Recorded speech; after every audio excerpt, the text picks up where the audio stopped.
Forbes has ranked it the most beautiful city in the world. But to truly comprehend the appeal of Florence, or Firenze, you'll need to live like a local. And that means shunning hotels in favor of a museum-worthy house in the center of town, or centro città to locals, and then visiting the local markets in search of the perfect ingredients to make an authentic Florentine meal, pasto fiorentino. So excited to be back in Florence. We were here 3 months ago for only one day, and we knew we had to come back and spend a full week in Florence. But we are starving, so we are gonna hit the town and find some delicious Italian food. Since we are so hungry, we are going where all the food is, the central market. They call it Mercato Centrale, and I'm butchering how to pronounce it.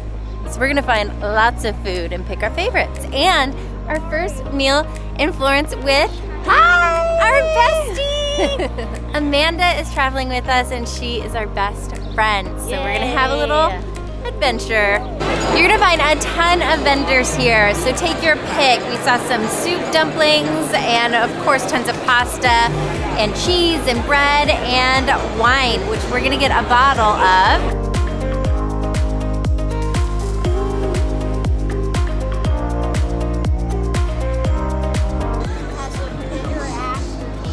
So I ended up choosing truffle tapas, which is bread with a truffle spread on top, like huge truffles.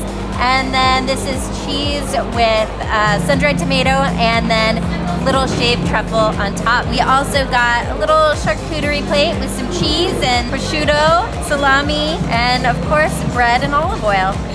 Cheers. Cheers, love.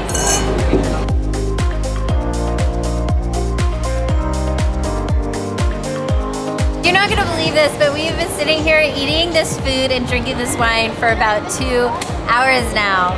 It's time to get out of here. Widely considered the birthplace of the Renaissance, Florence is a city that's easy to love. And no one feels that bond more than its natives. Over half a millennium spent at the forefront of world culture will have that effect on the people who have lived through it. Everywhere you walk, you're confronted with familiar sights, even if you've never been here. The Cathedral of Sant'Ambrogio del Fiore, known as Il Duomo to locals, is quintessential Florence, with its storied history and its home in record books for having the largest brick dome ever built. Taking well in excess of a century to complete, the building's design and construction required the expertise of several of the period's most capable architects. One of them was Andrea del Verrocchio, a mentor to a very young Leonardo da Vinci. Tasked with placing a bronze ball and cross on the top of the dome, Verrocchio's enormous feat challenged the engineering and architecture of the time and helped propel Leonardo's interest in engineering design and machines. Just down the road from Il Duomo is one of the most important museums on Earth, the Uffizi Gallery. It's home to at least a dozen masterworks you probably already know, and around 100,000 that you probably don't. It was completed in 1581 at the urging of the Medici family with the donation of their private art collections to the city of Florence. Come for a few hours, but good luck pulling yourself away before the 6:30 p.m. closing time, even if you do show up first thing in the morning. Since you can get within inches of many of these master works, you'll feel as though you're standing next to the masters themselves: Botticelli, Leonardo, Michelangelo, Raphael, Rembrandt, and enough others to make you want to cancel your flight back home so that you can live within this energy indefinitely. Before heading back to the local life, you'll want to take at least a short stroll through Ponte Vecchio, Italian for Old Bridge, and for obvious reasons. Originally built in Roman times, it was rebuilt after a flood in 1345. During World War II, the Ponte Vecchio was the only Florentine span across the Arno River that was spared from destruction by the retreating German army. All of this walking will work up your appetite, but since it's not dinner time yet, there are sweeter ways to restore your energy. One of our very good friends just opened a new pastry cafe right here in the heart of Florence, and we've got to check it out. It's called Iginio Massari. Shops like this are called pasticcerias, and they are uniquely Italian. Coffee, cakes, chocolates, and candies that shadow anything you'll find elsewhere, in an atmosphere that's part mid-century, part museum, and 100% Florentine. You can have an incredibly stylish rendezvous in the cafe, or take a few treats to go.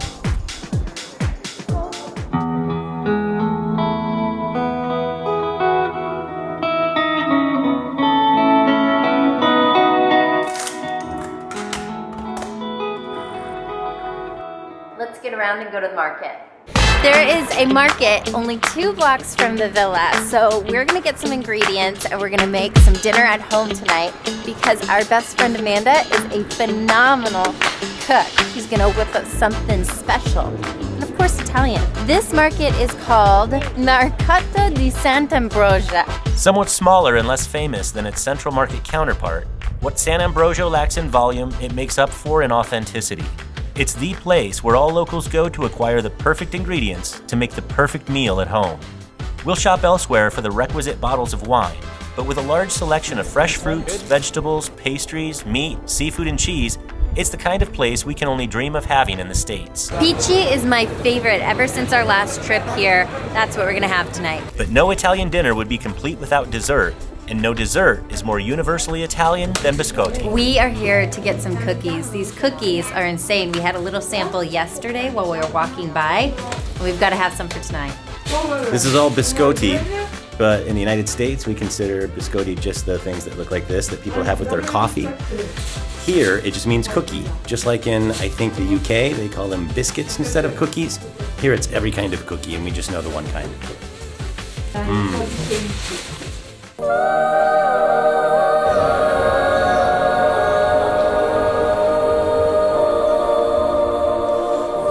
I'm going to show you around our villa in Florence for the week. This is Lusso Moderno, which means luxury modern. It's exactly that. This is the entrance, and Brooklyn is having an art class right here in the entrance. She really loves art, so we try to get her art lessons when we travel as much as possible, and what better place than Florence. We go right into the movie room, and this is a projector screen here. These sofas and the 2 chairs there are so comfortable, so we'll just have like a glass of wine and sit and hang out and talk all night. Just a little hallway with powder room, and this is the main great room, and it feels like a modern art museum. And look at this table. These chairs are so comfy. Long skinny table we're gonna have dinner on tonight. We're gonna be making dinner in the villa, so stay tuned for that. The home is owned by a successful architect, and you can really tell when you see things like the atrium in the middle of the great room and the winding staircase with these bars. It adds a really cool feature. This fireplace is really cool. We haven't had to use it yet because the weather's been pretty perfect. And then we have this elevator, which is not for people, it's just for sending your luggage up and down. Big, elegant living room with multiple seating areas. And so much cool art. I mean, I feel like I'm in a museum and I'm walking around and I'm looking at different exhibits with each room we go into. And gorgeous views of the garden. We love this garden because you forget that you're in Florence. You think that you're in your own little oasis. My intuition efficient 'cause I can use my mind. I'll try to tell me. If you love to cook, you're gonna love this kitchen because it is truly a professional's kitchen. And look, we have our favorite home chef. Hi, I'm making us some grappa shot. Ooh, yummy.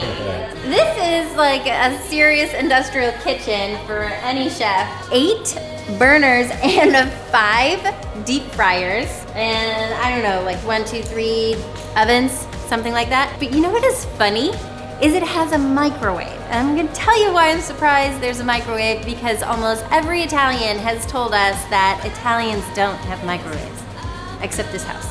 All right. Are you ready? Grappa shots on the rooftop.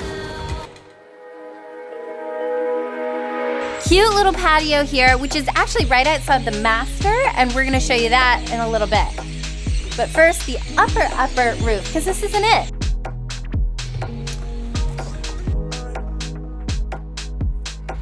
Here we are on the top of Florence, at least the rooftop of Florence. Okay, alla salute. Alla saluta. Oh, I like that.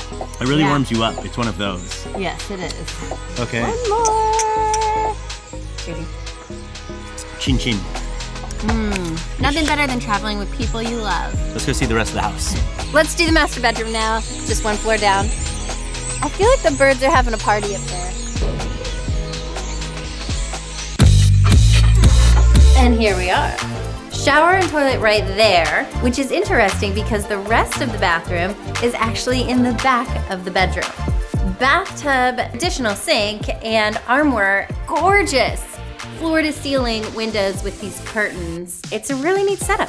Really cool, really different, and I think it goes along with like the artist theme, the modern luxury that this place definitely has. Right next door is the biggest guest bedroom, and that's where Amanda's staying.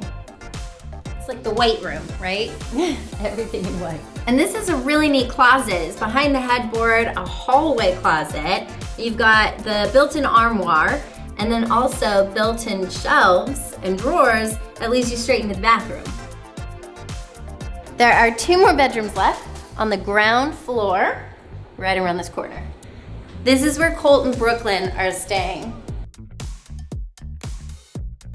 Gorgeous views of the garden and a really great bathroom here, ensuite.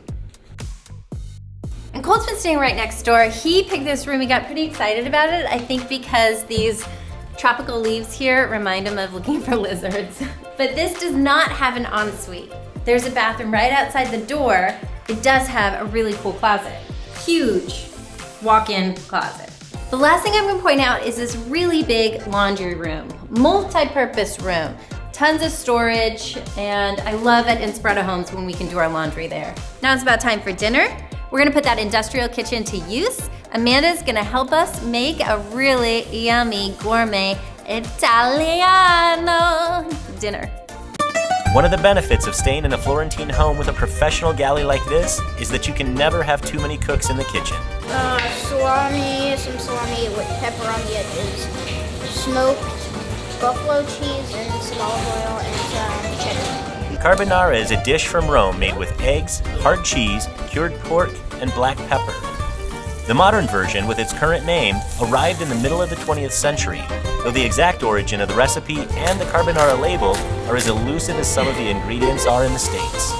Okay, so this is gonna be our base for carbonara. The cheese is usually Pecorino Romano, Parmigiano Reggiano, or a combination of the two. Spaghetti is the most common pasta used in the US, but the inclusion of Pici is purely Florentine. Normally guanciale or pancetta are used for the meat, but larger dices of smoked bacon are common outside of Italy. Today we're using guanciale. One of the many great things about Italian food and Italian cooking is the simplicity. Just a few high-quality ingredients perfected over centuries, and a love for the flavors as much as for the experience of preparing them. It's always been very much a family affair. So I think we have some food coma, maybe some wine coma too. We're gonna hit the hay, we'll see tomorrow. It's not called wine coma. No, what is it called? Drunk?